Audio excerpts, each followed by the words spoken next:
Murakoze cyane muri studio za Kabagema TV. Turagarutse ngewe nk'ibisanzwe ni Kabagema Isaie Dieudonné.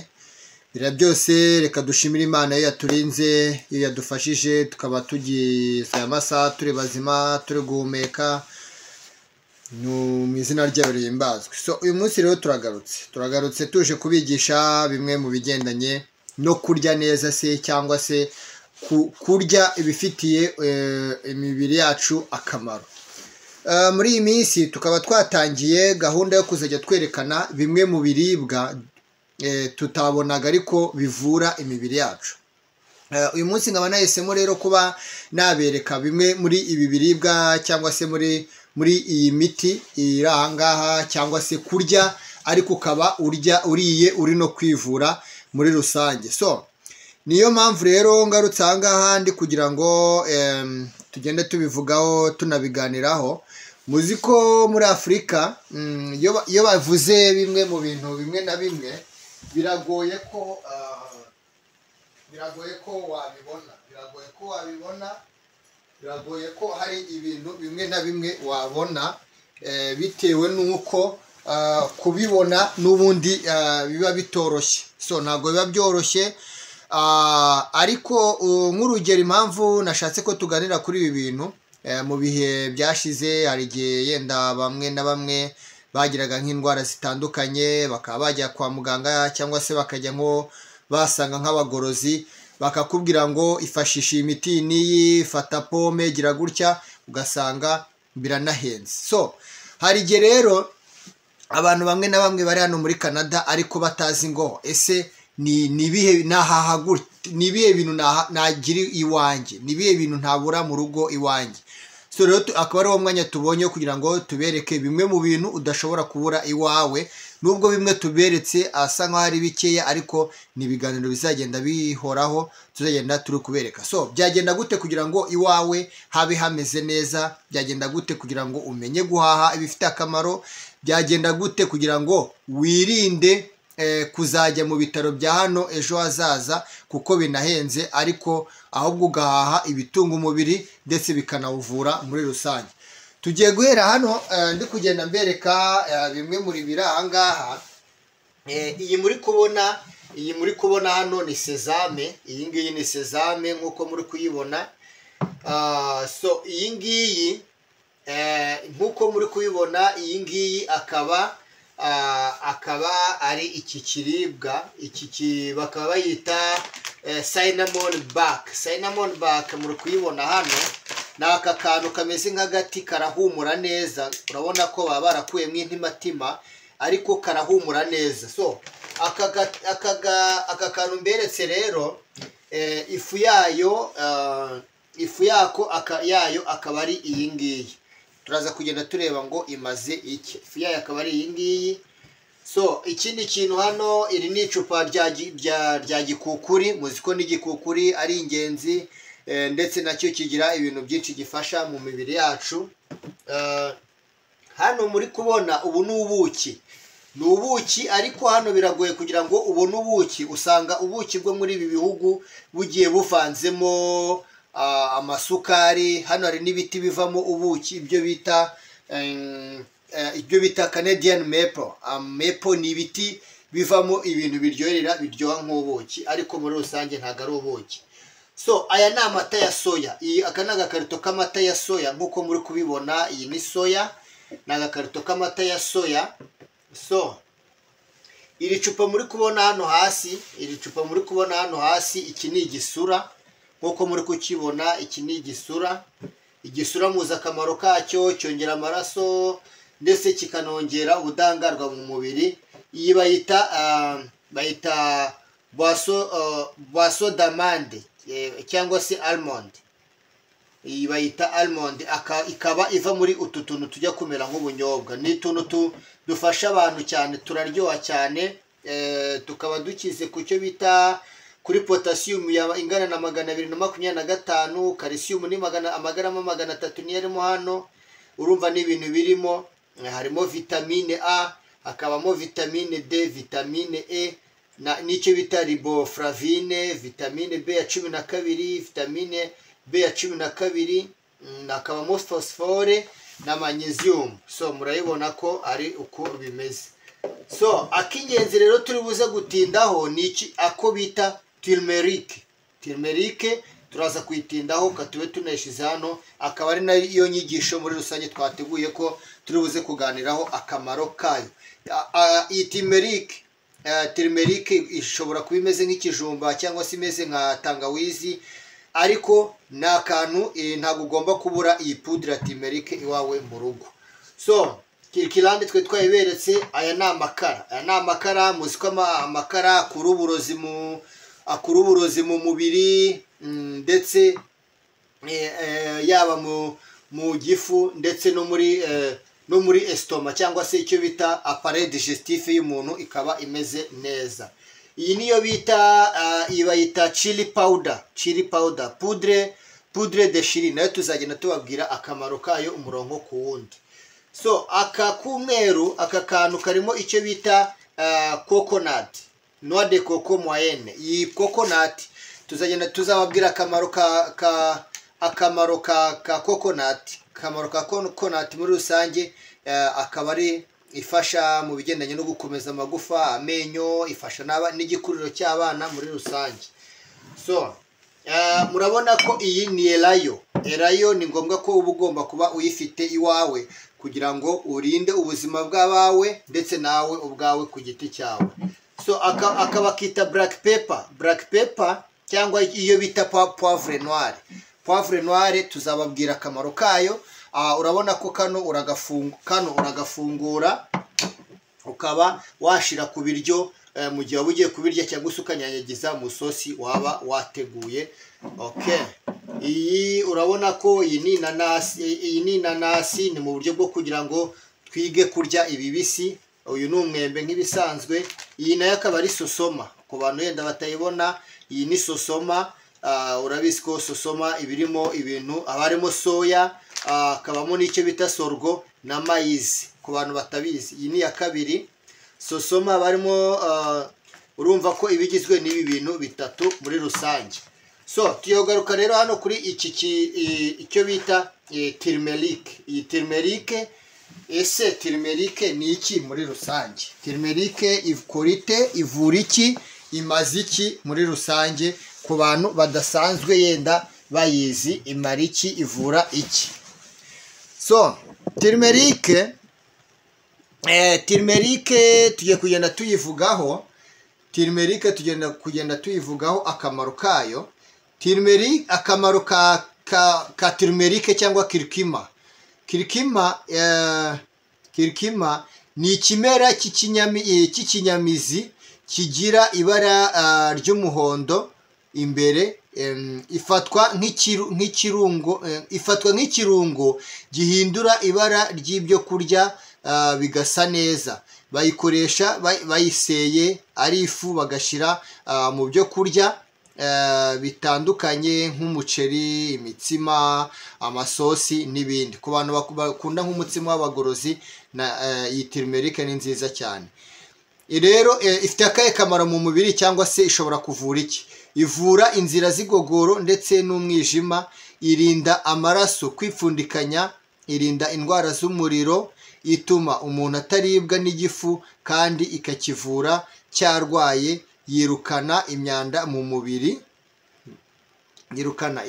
mubiri. Okay, ikindi rero imaze, ikaba irinda umubiri guhirirana. Urabona nka kwa kundi abantu usanga nko ku mubiri haje utuntu tw'udusebe, cyangwa mu kanwa ugasanga ufite utuntu tw'udusebe. Kirikima ni umuti mwiza wagufasha. Ikindi kintu, iri mu birinda umugese. Kurinda umugese, iyo bavuze kurinda umugese, ni kumwe umuntu dukoresha amazi akonje cyane ugasanga amaraso ntago agitembera, hari aho agera amaraso agahagarara ku buryo byanagutera kanseri. Igira akamaro nk'aka vitamine E ishinzwe kororoka. Ivura uruhu iyo uyisize ukota izuba. Ivura ibibyimba byo mu mwijima no muri nyababyeyi.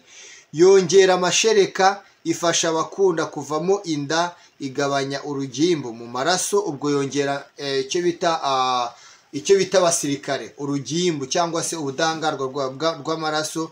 Ikingira ndetse ikirukana imbuto za kanseri mu mubiri. iyo ihujwe n'amata ya kokonati, iyo ihujwe n'amata ya kokonati, muzi ko twayiberetse amata ya kokonati nayo tuzayabereka, ariko iyo ihujwe n'amata ya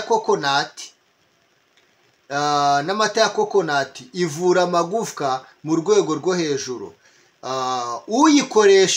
uyikoresha mu byo kurya, ushiramo gakeya. Turagira ngo wenda turi gusoza tubabwire ngo mu gihe waba uri kuyikoresha wayikoresha gute. Uyikoresha mu byo kurya ugashiramo gakeya, cyangwa se ukayinywa mu binyobwa bimeze nk'ibyayi. Iyo wivura warwaye ukoresha ikiyiko kimwe ku munsi. So murakoze rero cyane, ni Kabagema Isaie Dieudonné, twaberetse bimwe muri ibintu wahaha cyangwa se byakugirira akamaro, bikagira n'umuryango akamaro muri rusange. Bityo rero muri ibi bintu byose tuberetse duhisemo kubabwira akamaro ka turmeric, ubutaha tuzababwira akamaro ka soya muri rusange. So murakoze rero, bye, Imana ibarinde kandi mukomeze kugubwa neza, mugire ubuzima bwiza, tumenye guhaha ibyatugirira akamaro. Murakoze, bye. Murakoze cyane. Muri studio za Kabagema TV turagarutse, ngewe nk'ibisanzwe ni Kabagema Isaie Dieudonné. Bira byose reka dushimire Imana yo yaturinze, yo yadufashije tukaba tugize amasaha turi bazima, turi guhumeka, mu izina ryayo rihimbazwe. So uyu munsi rero turagarutse tuje kubigisha bimwe mu bigendanye no kurya neza se, cyangwa se kurya ibifitiye imibiri yacu akamaro. Muri iyi minsi tukaba twatangiye gahunda yo kuzajya twerekana bimwe mu biribwa tutabonaga ariko bivura imibiri yacu. Uyu munsi nkaba nahisemo rero kuba nabereka bimwe muri ibi biribwa, cyangwa se muri iyi miti iri aha ngaha, cyangwa se kurya ariko ukaba uriye uri no kwivura muri rusange. So niyo mpamvu rero ngarutse aha ngaha ndi kugira ngo tugende tubivugaho tunabiganiraho. Muzi ko muri Afurika iyo bavuze bimwe mu bintu bimwe na bimwe biragoye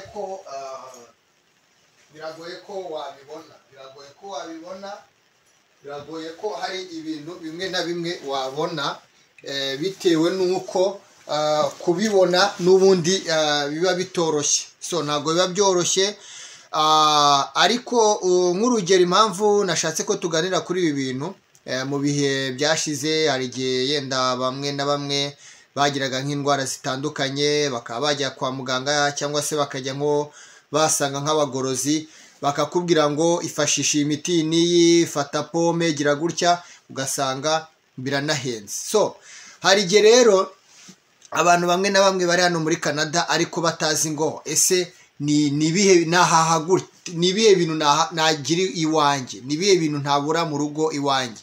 So rero akaba ari wo mwanya tubonye kugira ngo tubereke bimwe mu bintu udashobora kubura iwawe, nubwo bimwe tuberetse asa nk'aho ari bikeya, ariko ni ibiganiro bizagenda bihoraho tuzagenda turi kubereka. So byagenda gute kugira ngo iwawe habe hameze neza? Byagenda gute kugira ngo umenye guhaha ibifite akamaro?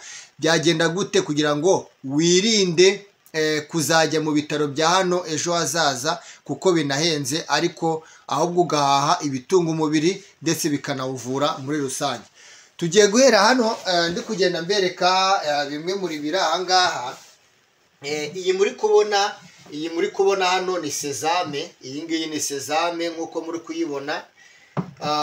So iyi ngiyi nk'uko muri kuyibona, iyi ngiyi akaba ari iki kiribwa, bakaba bayita cinnamon bark. Muri kuyibona hano ni aka kantu kameze nk'agati, karahumura neza. Urabona ko baba barakuyemo intimatima ariko karahumura neza. So aka kantu mberetse rero, ifu yayo akaba ari iyi ngiyi. Turaza kugenda tureba ngo imaze iki. Ifu yayo akaba ari iyi ngiyi. So ikindi kintu hano, iri ni icupa rya gikukuri. Muzi ko n'igikukuri ari ingenzi, ndetse nacyo kigira ibintu byinshi gifasha mu mibiri yacu. Hano muri kubona ubu ni ubuki. ni ubuki, ariko hano biragoye kugira ngo ubone ubuki. Usanga ubuki bwo muri ibi bihugu bugiye buvanzemo amasukari. Hano hari n'ibiti bivamo ubuki, ibyo bita Canadian maple. Maple ni ibiti bivamo ibintu biryoha nk'ubuki, ariko muri rusange ntabwo ari ubuki. So aya ni amata ya soya. Aka ni agakarito k'amata ya soya nk'uko muri kubibona. Iyi ni soya, ni agakarito k'amata ya soya. So iri cupa muri kubona hano hasi, iki ni igisura nk'uko muri kukibona. Iki ni igisura. Igisura muzi akamaro kacyo, cyongera amaraso ndetse kikanongera ubudahangarwa mu mubiri. Iyi bayita boisson d'amande cyangwa se almond. Iyi bayita almond, ikaba iva muri utu tuntu tujya kumera nk'ubunyobwa. Ni utuntu dufasha abantu cyane, turaryoha cyane. Tukaba dukize ku cyo bita kuri potassium ingana na 225, calcium ni amagarama 300 niyo arimo hano. Urumva ni ibintu birimo, harimo vitamine A, hakabamo vitamine D, vitamine E, n'icyo bita riboflavine, vitamine B ya 12, vitamine B ya 12, hakabamo phosphore na magnesium. So murayibona ko ari uko bimeze. So akingenzi rero turi buze gutindaho ni iki, ako bita turmeric. Turaza kuyitindaho katube tuneshize hano. Akaba ari nayo nyigisho muri rusange twateguye ko turi buze kuganiraho akamaro kayo. Iyi turmeric ishobora kuba imeze nk'ikijumba cyangwa se imeze nka tangawizi, ariko ni akantu ntabwo ugomba kubura iyi pudre ya turmeric iwawe mu rugo. So kirikirande twe twayiberetse. Aya ni amakara. Muzi ko amakara akura uburozi mu mubiri, ndetse yaba mu gifu ndetse no muri estoma, cyangwa se icyo bita appareil digestif y'umuntu ikaba imeze neza.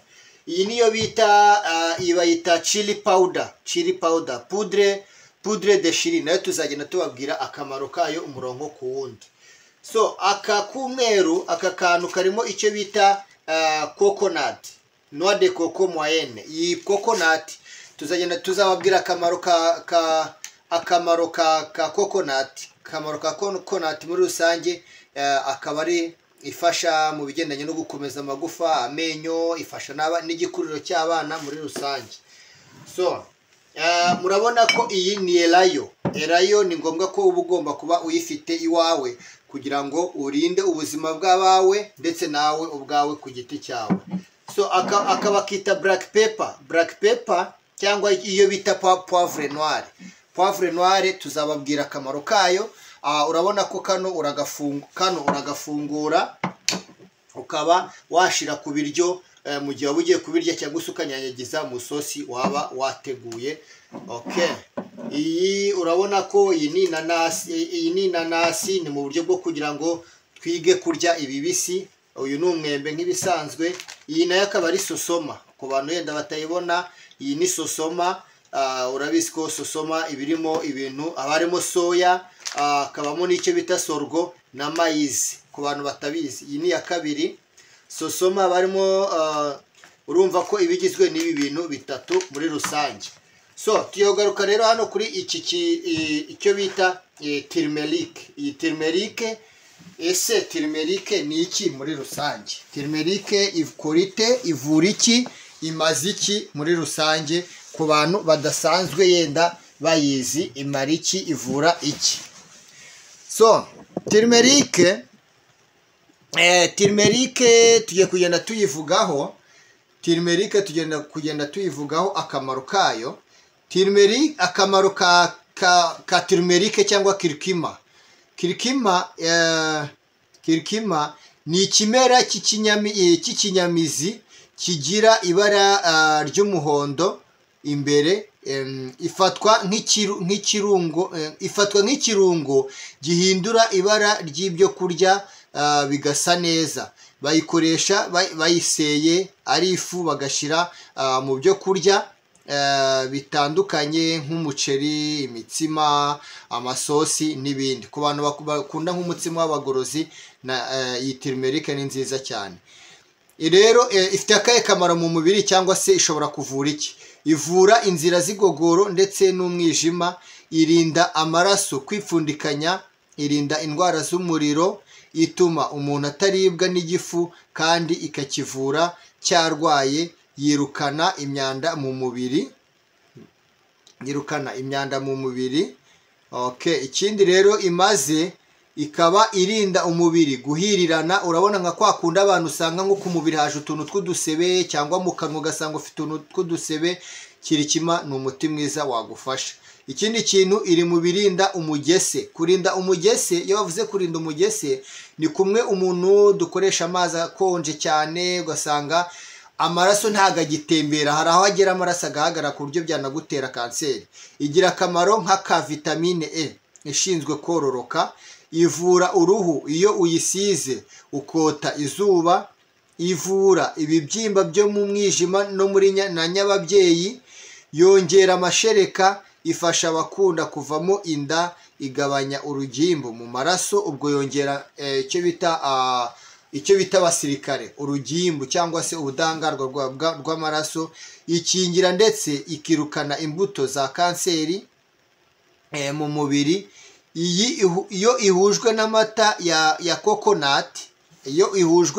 ya kokonati, muzi ko twayiberetse amata ya kokonati, nayo tuzayabereka. Ariko iyo ihujwe n'amata ya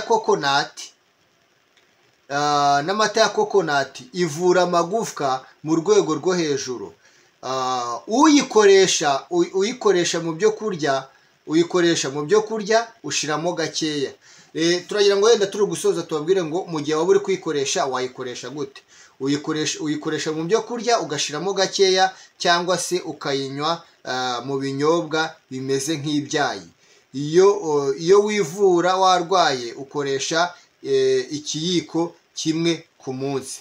Murakoze rero cyane. Ni Kabagema Isaie Dieudonné, twaberetse bimwe muri ibintu wahaha cyangwa se byakugirira akamaro, bikagira n'umuryango akamaro muri rusange.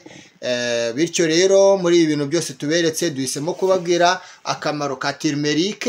Ubutaha tuzababwira akamaro ka soya muri rusange. Murakoze rero, bye. Imana ibarinde kandi mukomeze kugubwa neza, mugire ubuzima bwiza, tumenye guhaha ibyatugirira akamaro. Murakoze, bye. Murakoze cyane. Muri studio za Kabagema TV turagarutse, ngewe nk'ibisanzwe ni Kabagema Isaie Dieudonné. Bira byose reka dushimire Imana yo yaturinze, yo yadufashije tukaba tugize amasaha turi bazima, turi guhumeka, mu izina ryayo rihimbazwe. Uyu munsi rero turagarutse tuje kubigisha bimwe mu bigendanye no kurya neza se, cyangwa se kurya ibifitiye imibiri yacu akamaro. Muri iyi minsi tukaba twatangiye gahunda yo kuzajya twerekana bimwe mu biribwa tutabonaga ariko bivura imibiri yacu. Uyu munsi nkaba nahisemo rero kuba nabereka bimwe muri ibi biribwa, cyangwa se muri iyi miti iri aha ngaha, cyangwa se kurya ariko ukaba uriye uri no kwivura muri rusange. Niyo mpamvu rero ngarutse aha ngaha ndi kugira ngo tugende tubivugaho tunabiganiraho. Muzi ko muri Afurika iyo bavuze bimwe mu bintu bimwe na bimwe, biragoye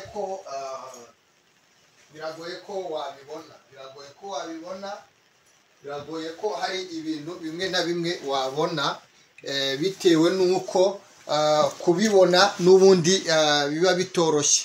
Ntabwo biba byoroshye. Ariko nk'urugero, impamvu nashatse ko tuganira kuri ibi bintu, mu bihe byashize hari igihe yenda bamwe na bamwe bagiraga nk'indwara zitandukanye, bakaba bajya kwa muganga, cyangwa se bakajya nko basanga nk'abagorozi, bakakubwira ngo ifashisha iyi miti n'iyi, fata pome, gira gutya, ugasanga biranahenze. Hari igihe rero abantu bamwe na bamwe bari hano muri Canada ariko batazi ngo ese ni ibihe nahaha gutya, ni ibihe bintu nagira iwanjye, ni ibihe bintu ntabura mu rugo iwanjye. so rero akaba ari wo mwanya tubonye kugira ngo tubereke bimwe mu bintu udashobora kubura iwawe, nubwo bimwe tuberetse asa nkaho ari bikeya ariko ni ibiganiro bizagenda bihoraho tuzagenda turi kubereka. So byagenda gute kugira ngo iwawe habe hameze neza, byagenda gute kugira ngo umenye guhaha ibifite akamaro, byagenda gute kugira ngo wirinde kuzajya mu bitaro bya hano ejo hazaza kuko binahenze, ariko ahubwo ugahaha ibitunga umubiri ndetse bikanawuvura muri rusange. Tugiye guhera hano ndi kugenda mbereka bimwe muri biri aha ngaha. Iyi muri kubona hano ni sezame, iyi ngiyi ni sezame nk'uko muri kuyibona. So iyi ngiyi nk'uko muri kuyibona, iyi ngiyi akaba ari iki kiribwa, bakaba bayita cinnamon bark. Muri kuyibona hano ni aka kantu kameze nk'agati, karahumura neza, urabona ko baba barakuyemo intimatima ariko karahumura neza. So aka kantu mberetse rero, ifu yayo akaba ari iyi ngiyi. Turaza kugenda tureba ngo imaze iki. Ifu yayo akaba ari iyi ngiyi. So ikindi kintu hano, iri ni icupa rya gikukuri. Muzi ko n'igikukuri ari ingenzi, ndetse nacyo kigira ibintu byinshi gifasha mu mibiri yacu. Hano muri kubona ubu ni ubuki, ariko hano biragoye kugira ngo ubone ubuki. Usanga ubuki bwo muri ibi bihugu bugiye buvanzemo amasukari. Hano hari n'ibiti bivamo ubuki, ibyo bita Canadian maple. Maple ni ibiti bivamo ibintu biryoha nk'ubuki, ariko muri rusange ntabwo ari ubuki. So aya ni amata ya soya. Aka ni agakarito k'amata ya soya nk'uko muri kubibona. Iyi ni soya, ni agakarito k'amata ya soya. So iri cupa muri kubona hano hasi, iki ni igisura nk'uko muri kukibona. Iki ni igisura muzi akamaro kacyo, cyongera amaraso ndetse kikanongera ubudahangarwa mu mubiri. Iyi bayita boisson d'amande cyangwa se almond. Iyi bayita almond, ikaba iva muri utu tuntu tujya kumera nk'ubunyobwa. Ni utuntu dufasha abantu cyane, turaryoha cyane. Tukaba dukize ku cyo bita kuri potassium ingana na 225, calcium ni amagarama 300 niyo arimo hano. Urumva ni ibintu birimo, harimo vitamine A, hakabamo vitamine D, vitamine E, n'icyo bita riboflavine, vitamine B ya 12, vitamine B ya 12, hakabamo phosphore na magnesium. So murayibona ko ari uko bimeze. So akingenzi rero turi buze gutindaho ni iki, ako bita turmeric. Turaza kuyitindaho katube tunayishize hano. Akaba ari nayo nyigisho muri rusange twateguye ko turi buze kuganiraho akamaro kayo. Iyi turmeric ishobora kuba imeze nk'ikijumba cyangwa se imeze nka tangawizi, ariko ni akantu ntabwo ugomba kubura iyi pudre ya turmeric iwawe mu rugo. So kirikirande twe twayiberetse. Aya ni amakara. Muzi ko amakara akura uburozi mu mubiri, ndetse yaba mu gifu ndetse no muri estoma, cyangwa se icyo bita appareil digestif y'umuntu ikaba imeze neza. Iyi niyo bayita chili powder, poudre de chili. Nayo tuzagenda tubabwira akamaro kayo umurongo ku wundi. So aka k'umweru, aka kantu karimo icyo bita coconut, noix de coco moyenne. Iyi coconut tuzagenda tuzababwira akamaro ka coconut. Akamaro ka coconut muri rusange, akaba ari ifasha mu bigendanye no gukomeza amagufa, amenyo, ifasha n'igikuriro cy'abana muri rusange. So murabona ko iyi ni elayo. Ni ngombwa ko uba ugomba kuba uyifite iwawe kugira ngo urinde ubuzima bw'abawe ndetse nawe ubwawe ku giti cyawe. So akaba kita black pepper cyangwa iyo bita poivre noire. Tuzababwira akamaro kayo. Urabona ko kano uragafungura ukaba washira ku biryo mu gihe waba ugiye kubirya, cyangwa se ukanyanyagiza mu sosi waba wateguye. Okay, iyi urabona ko iyi ni inanasi, ni mu buryo bwo kugira ngo twige kurya ibibisi. Uyu ni umwembe nk'ibisanzwe, iyi nayo akaba ari sosoma. Ku bantu yenda batayibona, iyi ni sosoma. Urabizi ko sosoma ibirimo ibintu, harimo soya, hakabamo n'icyo bita sorgo na mayizi. Ku bantu batabizi, iyi ni iya kabiri. Sosoma barimo, urumva ko ibigizwe n'ibi bintu bitatu muri rusange. So tuyogaruka rero hano kuri icyo bita turmeric. Iyi turmeric, ese turmeric ni iki muri rusange? Turmeric ikora ite, ivura iki, imaze iki muri rusange ku bantu badasanzwe yenda bayizi imara iki, ivura iki? So turmeric tugiye kugenda tuyivugaho. Turmeric tugenda kugenda tuyivugaho akamaro kayo. Turmeric, akamaro ka turmeric cyangwa kirikima. Kirikima ni ikimera cy'ikinyamizi kigira ibara ry'umuhondo imbere. Ifatwa nk'ikirungo gihindura ibara ry'ibyo kurya bigasa neza. Bayikoresha bayiseye ari ifu, bagashyira mu byo kurya bitandukanye nk'umuceri, imitsima, amasosi n'ibindi. Ku bantu bakunda nk'umutsima w'abagorozi, iyi turmeric ni nziza cyane. Rero ifite akahe kamaro mu mubiri, cyangwa se ishobora kuvura iki? Ivura inzira z'igogoro ndetse n'umwijima, irinda amaraso kwipfundikanya, irinda indwara z'umuriro, ituma umuntu ataribwa n'igifu kandi ikakivura cyarwaye, yirukana imyanda mu mubiri. Okay, ikindi rero imaze, ikaba irinda umubiri guhirirana. Urabona nka kwa kundi abantu usanga nko ku mubiri haje utuntu tw'udusebe, cyangwa mu kanwa ugasanga ufite utuntu tw'udusebe. Kirikima ni umuti mwiza wagufasha. Ikindi kintu, iri mu birinda umugese. Kurinda umugese, iyo bavuze kurinda umugese, ni kumwe umuntu dukoresha amazi akonje cyane, ugasanga amaraso ntago agitembera, hari aho agera amaraso agahagarara ku buryo byanagutera kanseri. Igira akamaro nk'aka vitamine E ishinzwe kororoka. Ivura uruhu iyo uyisize ukota izuba. Ivura ibibyimba byo mu mwijima no muri nyababyeyi.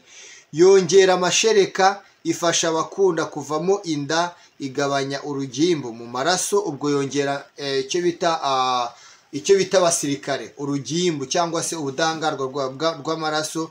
Ikingira ndetse ikirukana imbuto za kanseri mu mubiri. Iyo ihujwe n'amata ya kokonati, muzi ko twayiberetse amata ya kokonati, nayo tuzayabereka. Ariko iyo ihujwe n'amata ya kokonati, ivura amagufwa mu rwego rwo hejuru. Uyikoresha mu byo kurya, ushiramo gakeya. Turagira ngo wenda turi gusoza tubabwire ngo mu gihe waba uri kuyikoresha, wayikoresha gute? Uyikoresha mu byo kurya, ugashiramo gakeya, cyangwa se ukayinywa mu binyobwa bimeze nk'ibyayi. Iyo wivura warwaye, ukoresha ikiyiko kimwe ku munsi. So murakoze rero cyane. Ni Kabagema Isaie Dieudonné, twaberetse bimwe muri ibintu wahaha cyangwa se byakugirira akamaro, bikagira n'umuryango akamaro muri rusange. Bityo rero muri ibi bintu byose tuberetse, duhisemo kubabwira akamaro ka turmeric. Ubutaha tuzababwira akamaro ka soya muri rusange. So murakoze rero, bye. Imana ibarinde kandi mukomeze kugubwa neza, mugire ubuzima bwiza, tumenye guhaha ibyatugirira akamaro. Murakoze, bye.